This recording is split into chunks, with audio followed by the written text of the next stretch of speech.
Good morning student.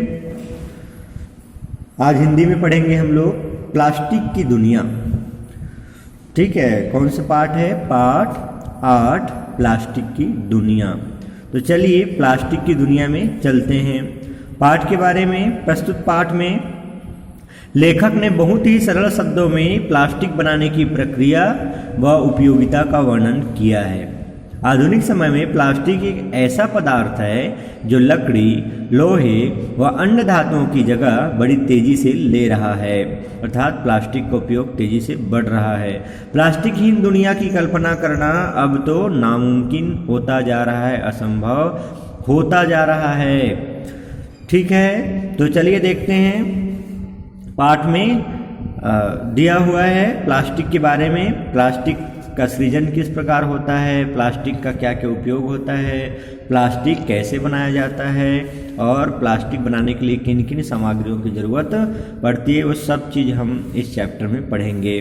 ठीक है बच्चों, तो सृजन करना मनुष्य की स्वाभाविक प्रवृत्ति है। सृजन करना अर्थात कुछ रचनात्मक कार्य करना, कुछ आविष्कार करना, कुछ नया करना मनुष्य की क्या है? स्वाभाविक प्रवृत्ति है, स्वाभाविक आदत है। हमें याद है कि हम चिकनी मिट्टी से अपनी पसंद के खिलौने, बालू से घर, बर्फ की खुरचन से अलग अलग आकार की चुस्कियाँ बनाते थे। चुस्कियाँ बनाते थे किसके? बर्फ की खुरचन से। बर्फ की जो है, बर्फ को हम जिस आकार में डालते थे उस आकार में हम क्या करते थे? उसका चुस्कियाँ बना करके चुस्कियाँ लेते थे। कुम्हार को घंटों देखते रहते थे कि चाक पर रखी मिट्टी को वह कितने सुंदर बर्तनों में बदल देता है। जैसे जैसे मनुष्य का ज्ञान बढ़ा, उसने लोहा, पीतल और तांबे जैसी धातुओं को ढालकर बर्तन, हथियार और अनेक घरेलू चीज़ें बनाना प्रारंभ किया। इसके बाद कांच, सीमेंट, प्लास्टर तथा रबड़ का विकास हुआ और इनसे तरह तरह की चीज़ें बनाई जाने लगी। इस तरह मनुष्य ऐसे पदार्थ की खोज करता रहा है जिनसे जीवन में काम आने वाली वस्तुओं का निर्माण किया जा सके। वैज्ञानिकों ने सभी उपलब्ध साधनों का उपयोग करके लगभग 100 वर्ष पहले ऐसे ही बहुउपयोगी पदार्थ की खोज की जो प्लास्टिक कहलाता है, जिसका उपयोग बहुत से उपयोगी पदार्थ में किया जा सके। अनेक जो है हमारे जो उपयोग दैनिक दिनचर्या जो सामान हैं उसको बनाने में किया जा सके। तो इस प्रकार से किसकी खोज की? इसके लिए प्लास्टिक की खोज की। और प्लास्टिक क्या है? एक ग्रीक शब्द। प्लास्टिक किससे लिया गया है? प्लास्टिक जो शब्द है एक ग्रीक शब्द प्लास्टिकॉस से बना है, जिसका अर्थ है आकार या रूप बनाना। आजकल प्लास्टिक उस कृत्रिम ठोस पदार्थ को कहते हैं जिसे गर्म करने या दबाव डालने पर या ऐसे ही अन्य विधियों से अनेक उपयोगी वस्तुएं बनाई जा रही हैं। कोयला, चूना, पत्थर, नमक, पानी और गंधक तथा हाइड्रोजन, नाइट्रोजन, ऑक्सीजन और क्लोरीन जैसे तत्वों को मिलाकर प्लास्टिक बनाया जाता है। ठीक है, ये आंसर है, क्या उत्तर है किसका? प्लास्टिक किससे बनाया जाता है? तो कोयला, चूना, पत्थर, नमक, पानी और गंधक तथा हाइड्रोजन, नाइट्रोजन, ऑक्सीजन और क्लोरीन जैसे तत्वों को मिलाकर के प्लास्टिक बनाया जाता है। इसमें टेरिलीन, नायलॉन, पॉलीथीन, रेयॉन, बाल्टी, मग, बेकेलाइट, पीवीसी, सनमाइका, टेलीफोन आदि विविध घरेलू चीजें बनाई जाती है। किससे? प्लास्टिक से। आप सब इससे वाकिफ हो, आप सबको पता है और आप सब भी इसका यूज करते हैं।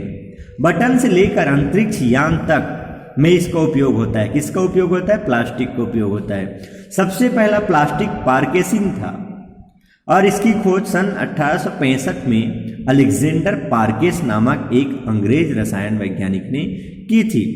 वेरी इंपॉर्टेंट, क्या है? सबसे पहला प्लास्टिक पार्केसिन था और इसकी खोज सन 1865 में किसने किया था? अलेक्जेंडर पार्केस नामक एक अंग्रेज रसायन वैज्ञानिक ने की थी। औद्योगिक प्लास्टिक जितना उपयोगी है उतना ही इसका विकास की कहानी औद्योगिक प्लास्टिक जितना उपयोगी है उतना ही इसके विकास की कहानी क्या है, दिलचस्प है, बड़ा क्या है, इंटरेस्टेड है, इंटरेस्टिंग है इसका जो कहानी हो, ठीक है, जिसे अभी आप लोग जो है पढ़ रहे हो। चलिए देखते हैं क्या इंटरेस्टिंग है इसमें, क्या है दिलचस्प है। हाथी दांत की गेंद से टेबल पर बिलियर्ड नामक खेल खेला जाता है, जैसे कि पिक्चर में दिखाया गया, आप सब जानते हो। यह खेल जैसे जैसे लोकप्रिय होता गया, हाथी दांत की गेंदों की मांग बढ़ती गई और इसकी कमी होने लगी। हाथी दांत की इस कमी को पूरा करने के लिए गेंद निर्माताओं को किसी नए पदार्थ की खोज करनी थी। इस खोज के लिए $10,000 के इनाम की घोषणा की गई। अलेक्जेंडर पार्केस ने प्लास्टिक पर कुछ और प्रयोग करके एक ऐसा पदार्थ बनाया जो बिलियर्ड्स की गेंद के लिए तो ठीक नहीं निकला, लेकिन बाद में उससे अनेक वस्तुओं के निर्माण की संभावना प्रतीत हुई और यही पदार्थ विकसित रूप में आज का प्लास्टिक है। उन्होंने ही जो है उसके निर्माण करने के लिए कुछ कुछ सर्च किए और कुछ खोज किया, लेकिन किसका निर्माण कर डाला उन्होंने, किसका विकसित रूप विकास कर डाला, किस पदार्थ का विकास किया उन्होंने, प्लास्टिक की विकास किया, प्लास्टिक का जो है खोज किया। और इस प्रकार से कौन हुए इसके खोजकर्ता, अलेक्जेंडर पार्केस, ठीक है। तो चलिए अगला पैराग्राफ देखते हैं। अलेक्जेंडर पार्केस के बनाए प्लास्टिक पर दबाव और उष्मा का प्रयोग कर सन 1868 में पहला औद्योगिक प्लास्टिक पदार्थ बनाया गया। कब? 1868 में। इसे विभिन्न आकार दिए जा सकते थे, यहाँ तक कि इसे बेला भी जा सकता था, जैसे कि रोटी को बेलते हैं, आटा को, है ना, रोटी बनाने के लिए। प्लास्टिक में अनेक गुण है, जैसे इस पर न तो जंग लगती है और न ही यह सड़ता है। इसे कीड़े तथा हानिकारक जीव हानि नहीं पहुंचा सकते। इसकी सबसे बड़ी विशेषता यह है कि यह बहुत हल्का होता है, सब जानते हो आप। कुछ प्लास्टिक धातुओं से भी मजबूत होते हैं। लगभग सभी प्लास्टिक बिजली के कुचालक होते हैं। कुचालक मीन्स बच्चों, बिजली के कुचालक मीन्स होता है बिजली, करंट का उस पर सप्लाई नहीं होता, करंट का असर नहीं होता। कुछ से रेशा या धागा बनाया जाता है, जिससे निर्मित कपड़े के कीड़े नहीं लगते और प्रेस की भी जरूरत नहीं पड़ती।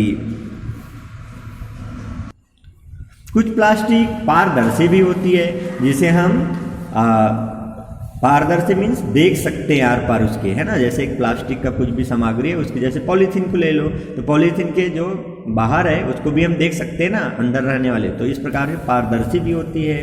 यह सब यह दाब सह और खिंचाव सह भी होता है। दाब सह और खिंचाव सह भी होता है, दोनों ही प्रकार से होता है। इतने गुणों से युक्त प्लास्टिक का लोकप्रिय होना स्वाभाविक ही है, ठीक है। उसको हम जैसे बना सकते हैं, एक तो दाब सहने वाला बना सकते हैं और खिंचाव सह, अर्थात हम खींचे तब भी से वो सहनी हो, है ना, उसको खींच भी सके। इस प्रकार से हम अपने यूज के अनुसार से उसको हम क्या करते हैं, बनाते हैं उससे चीज, वस्तु। आजकल प्लास्टिक से हजारों प्रकार की चीजें बनाई जा रही हैं। प्लास्टिक को मुख्यतः दो भागों में बांटा जा सकता है। Very important, note down, okay. Plastic को कितने प्रकार में बांटा जा सकता है? दो प्रकार में, दो भागों में बांटा जा सकते हैं। पहला है ताप सुनम्य और दूसरा है ताप दृढ़। ताप सुनम्य और ताप दृढ़ क्या होता है, चलिए देखते हैं। ताप सुनम्य प्लास्टिक को यदि गर्म किया जाए तो वह मोम की तरह नरम हो जाता है और ठंडा करने पर कठोर हो जाता है। पुनः गर्म करने पर वह पुनः नरम हो जाता है और उसे इच्छित आकार में ढाला जा सकता है। इस प्लास्टिक को गर्म करने पर उसका केवल भौतिक रूप बदलता है, पर रासायनिक गुण वही रहते हैं। ये क्या हुए गए, इसका गुण हो गया, तो ये हो गया ताप सुनम्य आपका प्लास्टिक का। चलिए दूसरा नंबर पर देखते हैं, ताप दृढ़ प्लास्टिक। तो ताप दृढ़ प्लास्टिक यह है, ताप दृढ़ प्लास्टिक वह होता है जिसे यदि गर्म किया जाए तो पहले वह नरम और बाद में कठोर हो जाता है, किंतु इसके बाद उसे पुनः गर्म करने पर नरम नहीं किया जा सकता, क्योंकि दृढ़ नाम से स्पष्ट है, कठोर हो जाता है। ऐसे प्लास्टिक को गर्म करने पर उनके रासायनिक और भौतिक दोनों रूप बदल जाते हैं। यही कारण है कि वह पुनः गर्म करने पर पुनः नरम नहीं होता, दृढ़ ही रहता है, अर्थात वो कठोर ही हो जाता है। तो ये हो गया क्या, ताप दृढ़ प्लास्टिक। तो इस प्रकार से आप लोगों ने इस पैराग्राफ में समझा कि प्लास्टिक को कितने भागों में बांटा गया, 2 भाग में, ताप सुनम्य और ताप दृढ़। इसके बारे में मैं मीटिंग में पूछूंगा, आप लोग बताइएगा आंसर। प्लास्टिक अपने गुण और उपयोग के अनुसार अनेक नामों से जाने जाते हैं। इनमें से polyethylene, Teflon, nylon, Orlon, Dacron, Bakelite, rayon तथा पॉलीस्टीरीन प्रमुख हैं। अनेक नामों से जाने जाते हैं, ये इनके नाम है, उपनाम। आपके घरों में प्लास्टिक की बनी दैनिक उपयोग की बहुत सी वस्तुएं होंगी। कपड़े, लिखने की कलम, कंघी, दांत साफ करने का ब्रश, रेडियो के केस, बिजली के switch, plug, button, photo film, चश्मे, खिलौने आदि वस्तुएं प्लास्टिक की बनी होती हैं। मोटरों के पुर्जे, नावें, हवाई जहाज की खिड़कियां, पाइप, पैकिंग का सामान, डॉक्टरी औजार, छापे, खाने की स्याही आदि प्लास्टिक की ऐसी वस्तुएं हैं जिन्हें आप जानते हैं। यदि प्लास्टिक ना होता तो आज टेलीफोन, टेलीविज़न, मोबाइल तथा रेडियो उद्योग इतने विकसित ना होते, इसमें इतने जो है आज 4 चांद लगा हुआ है वो नहीं लगते, अर्थात इसमें आविष्कार नहीं हो पाते। संसार में प्लास्टिक का सबसे अधिक उत्पादन अमेरिका में होता है। याद रखिए, कहाँ होता है? पूरी दुनिया में प्लास्टिक का सबसे अधिक उत्पादन जो है अमेरिका में होता है। उसके बाद पश्चिमी जर्मनी का स्थान है। भारत में प्लास्टिक उत्पादन अन्य देशों की तुलना में बहुत कम है। भारत में प्लास्टिक उद्योग की शुरुआत विदेशों से मंगाए कच्चे माल से जयसोर में, अब बांग्लादेश में है ना, 1926 में हुई थी। और उस समय कंघे, साबुदानी, एस्ट्रे आदि बनते थे। एस्ट्रे समझ गए ना, ट्रे जो जिसमें कुछ राख या और कुछ अन्य सामग्री जो है रखते थे। जैसे पहले जो सिगरेट पी करके उसमें कुछ झड़ाते थे राख को, तो उस ट्रे में रख देते थे, उसको क्या बोलते थे? एस्ट्रे। तो वो भी इसी से बनाते थे, हार्ड, जो आप लोग ताप दृढ़ प्लास्टिक से। द्वितीय महायुद्ध के बाद भारत में इस उद्योग ने खूब तरक्की की और अब प्लास्टिक उद्योग में काम आने वाला अधिकांश कच्चा माल देश में ही बनता है। बड़े स्तर के उत्पाद क्षेत्र में 100 से अधिक औद्योगिक इकाइयाँ प्लास्टिक वस्तुएं बनाती हैं। इसके अतिरिक्त छोटे स्तर के प्लास्टिक उद्योगों की भी बहुत बड़ी संख्या है। आज भारत में लाखों लोगों को इस उद्योग में रोजगार मिला हुआ है। प्लास्टिक उद्योग के विभिन्न पहलुओं पर प्रशिक्षण के लिए भारत सरकार का केंद्रीय संस्थान प्लास्टिक इंजीनियरिंग और टूल्स गुंडी तमिलनाडु में है। प्लास्टिक उद्योग के लिए विभिन्न पहलुओं पर और प्रशिक्षण देने के लिए भारत सरकार का केंद्रीय संस्थान कहाँ पर है? तो ये तमिलनाडु में स्थित है। अमेरिका प्लास्टिक का सबसे अधिक उत्पादन क्यों करता होगा, जबकि प्लास्टिक पर्यावरण के लिए हानिकर है? ये भी आप लोगों के लिए प्रश्न है, ठीक है। तो इसका भी आप लोग जरा सोचिए और आंसर जो है मीटिंग में बताइएगा, ठीक है। वे रसायन जिनसे प्लास्टिक बनता है आमतौर पर प्राकृतिक रूप से नहीं मिलते। उन्हें पेट्रोलियम, प्राकृतिक गैस, कोयला, चूना, पत्थर, नमक, गंधक, पानी और हवा में मौजूद रसायनों से बनाया जाता है। उदाहरण के लिए नायलॉन, जिसके हम कपड़े पहनते हैं, कोयला, हवा और पानी से बनता है। इसके अतिरिक्त इससे आसानी से न घिसने और न टूटने वाले ग्रामोफोन, रिकॉर्ड, लेदराइट, जूते, पाइप, पर्स, टाइल, चक्की के पट्टे, अटैची, बरसती, चटाइयाँ, खिलौने, सजावट के सामान, बिजली के तारों के खोल, आग न पकड़ने वाले कपड़े, सनमाइका आदि अनेक वस्तुएं बनती हैं। पीवीसी, जिसका पूरा नाम पॉलीविनाइल क्लोराइड है, नाम प्लास्टिक, कोयला, चूना, पत्थर, नमक और पानी से बनता है, लेकिन इन्हें मिलाना आसान नहीं होता। इसके लिए जटिल मशीनों द्वारा कच्चा माल तैयार किया जाता है, जो पाउडर या रवे है ना, जो एक सामग्री होता है गोल, उसको रवे बोलते हैं, खाने का सामग्री, उस टाइप से पाउडर के रूप में भी हो सकता है, एक गोल मोदक की तरह हो सकता है, या गोलियों या फ्लेको मीन जो छिलके होते हैं उस टाइप से, परत दर परत जो छिलके ऐसा निकलता है उस टाइप से फ्लेको, इस टाइप से भी हो सकता है जो तैयार किया जाता है उस प्लास्टिक से, जो मशीन द्वारा जो तैयार किया जाता है कच्चा माल, इस रूप में हो सकता है, किसी भी रूप में हो सकता है। प्लास्टिक की जो वस्तुएं हैं, उपयुक्त प्रकार से बने प्लास्टिक के कच्चे माल मोल्डिंग पाउडर आदि से स्वचालित मशीनों द्वारा तैयार की जाती है। मोल्डिंग पाउडर मीन्स क्या होता है, सांचे में डालते हैं है ना, उस पाउडर को मिला करके, तो स्वचालित मशीनों द्वारा तैयार की जाती हैं। बनने वाली वस्तुओं के अनुसार मशीनों का आकार प्रकार होता है। बनने वाली वस्तुओं के अनुसार मशीनों का आकार प्रकार होता है। जैसे जिस प्लास्टिक का गिलास बनाना है तो उसके लिए तो अलग मशीन होगा ना, और जैसे प्लास्टिक का जो बड़ा जार बनाना है तो उसके लिए अलग मशीन। तो वस्तु के आकार के अनुसार से मशीनों का आकार होता है। मशीन में लगे हीटिंग सिलेंडर में प्लास्टिक को डालकर निर्धारित ताप पर पिघलाया जाता है। अब मशीन में लगे लीवर को दबाया जाता है, इससे उसमें लगे पिस्टन का दबाव पिघले प्लास्टिक पर पड़ता है और पिघला प्लास्टिक तुरंत द्रव जैसी शक्ल में नीचे लगे सांचे में चला जाता है और विभिन्न खूबसूरत सांचों में जम करके हूबहू आकार ग्रहण कर लेता है, वैसे ही आकार ले लेता है। क्योंकि पानी जैसे हो गया, वो पिघल गया, तो उसके बाद जैसे ही मशीन में जाता है उस सांचे में जा करके क्या कर लेता है, उसके आकार ग्रहण कर लेता है। जैसे ही वह ठंडा होता है तो क्या कर लेता है, वो क्या होता है, हार्ड हो जाता है और वो प्लास्टिक का जो हम सांचे में डाले वही आकार में ग्रहण कर लेता है और वो फिर तैयार हो जाता है। और फिर इन सांचों से तैयार वस्तु निकाल ली जाती है। हमारा बॉल पॉइंट पेन भी इस तरह तैयार होता है।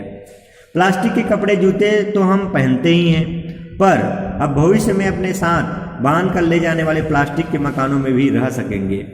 ठीक है, क्या जूते तो पहनते ही हैं, लेकिन भविष्य में तो ऐसा लग रहा है कि साथ बांध कर ले जाने वाले प्लास्टिक के मकानों में भी रह सकेंगे। हो सकता है हम चाहे घर में रहें या आकाश में हवाई जहाज में उड़े, पहाड़ पर रस्सी के सहारे चढ़े या समुद्र की गहराई में डुबकी लगाएं, हर स्थिति में प्लास्टिक हमारी सहायता करेगा। साइकिल से लेकर कार, बस, रेलगाड़ी, चंद्रमा पर ले जाने वाले रॉकेट में भी प्लास्टिक किसी न किसी रूप में हमारा साथ अवश्य देता है। सचमुच हम अब प्लास्टिक की दुनिया में रह रहे हैं, इससे इनकार नहीं किया जा सकता। हम अपने आसपास की किसी वस्तु को देखें, हमें अधिकांश वस्तुएं प्लास्टिक की ही बनी मिलेगी। इन प्लास्टिक की बनी वस्तुओं को हटाकर ऐसा लगेगा कि हमारा जीवन एकदम अधूरा हो गया है। प्लास्टिक की दुनिया का हमारे जीवन में महत्वपूर्ण स्थान है। भविष्य में भी इससे इतनी प्रकार की सहूलियतें अर्थात जो है आसानी, सुगमता, सरलता मिलने की संभावना है कि अब हम प्लास्टिक से रहित दुनिया की कल्पना ही नहीं कर सकते हैं। तुरसन पाल पाठक इसके लेखक हैं। तो बच्चों, इस प्रकार से ये जो प्लास्टिक की दुनिया के बारे में आप लोग पढ़े है ना, इससे आप लोगों को क्या सीख मिली, क्या है, इसके बारे में ज़रूर आप लोग मीटिंग में कंसल्ट करिएगा, है ना। और प्लास्टिक का बढ़ता महत्व को सब जानते हैं, लेकिन साथ ही साथ इसके दुष्परिणाम भी हो सकते हैं यदि हम इसके जो है सही तरीके से यूज़ नहीं किए। तो हमारे लिए तो बहुत ज़रूरी है और ये हमारे लिए सहूलियतें भी है, लेकिन हम इसका सही उपयोग नहीं किया और उपयोग करके जो है सही यदि प्लास्टिक का उपयोग करना नहीं जाने, तब ये हमारे लिए जो है पर्यावरण के लिए क्या हो सकता है, नुकसानप्रद हो सकते हैं। जैसे प्लास्टिक का उपयोग करना ज़रूरी है, लेकिन प्लास्टिक को उपयोग करके जो है उन्हें यत्र तत्र कहीं पर भी ऐसे ही फेंक देना, है ना, पर्यावरण के लिए साथ ही हमारे लिए क्या है, नुकसानदायक है। इसीलिए प्लास्टिक का सामान जरूरी है, लेकिन जो अनयूजेबल है उसको क्या कर देना चाहिए, जला देना चाहिए। और फिर इस प्रकार से कहीं इधर उधर जो है क्या ना हो, प्लास्टिक जो है पड़ा हुआ नहीं दिखना चाहिए। तो ये तो कुछ जो अवेयरनेस है जो हमें रखना चाहिए। इसी तरीके से हमें और क्या करना चाहिए, है ना, दुरुपयोग से बचने के लिए और दुरुपयोग ना हो हमसे, और प्लास्टिक का जो है से हम क्या क्या कर सकते हैं, प्लास्टिक हमारे लिए कितना महत्वपूर्ण है, और प्लास्टिक का उपयोग कर रहे हैं तो हमें क्या क्या सावधानी बरतनी चाहिए, इसके बारे में आप लोग मीटिंग में ज़रूर बताइएगा। ओके बच्चों।